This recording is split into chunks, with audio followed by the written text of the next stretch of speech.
Welcome સંપૂર્ણ ગુજરાત. સંપૂર્ણ ગુજરાતમાં આપનું સ્વાગત છે. ધાનેરાના વાસણ ગામની 70 વર્ષીય આંખે આંધળી મહિલા સરદાર આવાસ યોજનાના ચેક માટે છેલ્લા 5 વર્ષથી કચેરીઓના ધક્કા ખાઈ રહી હતી, જે અહેવાલ મીડિયામાં પ્રસિદ્ધ થતા તંત્ર દોડતું થયું હતું અને વૃદ્ધ મહિલાના ખાતામાં ચેક જમા કરી દીધો હતો. બનાસકાંઠાના વાસણ ગામની 70 વર્ષીય નિસહાય અને આંખે આંધળી મહિલાને 5 વર્ષ પહેલા સરદાર આવાસ યોજનાના મકાન પાસ થયું હતું અને મકાનમાં આ વૃદ્ધાને 2 ચેક મળ્યા હતા અને 1 ચેક બાકી હતો. જે બાકી ચેક લેવા માટે 70 વર્ષીય નિસહાય અને આંખે આંધળી મહિલા છેલ્લા 5 વર્ષથી વાસણ ગ્રામ પંચાયત અને ધાનેરા તાલુકા પંચાયતમાં ધક્કા ખાઈ રહી હતી, પરંતુ તંત્રના બહેરા અધિકારીઓ વૃદ્ધાનું સાંભળતા જ ન હતા.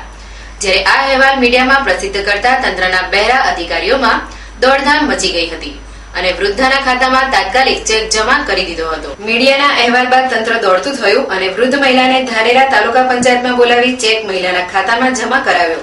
આમ મીડિયાના સકારાત્મક અભિગમના કારણે વાસણ ગામની નિસહાય વૃદ્ધાને ઘરનું ઘર બનાવવાનું સ્વપ્ન સાકાર બન્યું છે. વેલકમ સંપૂર્ણ ગુજરાત.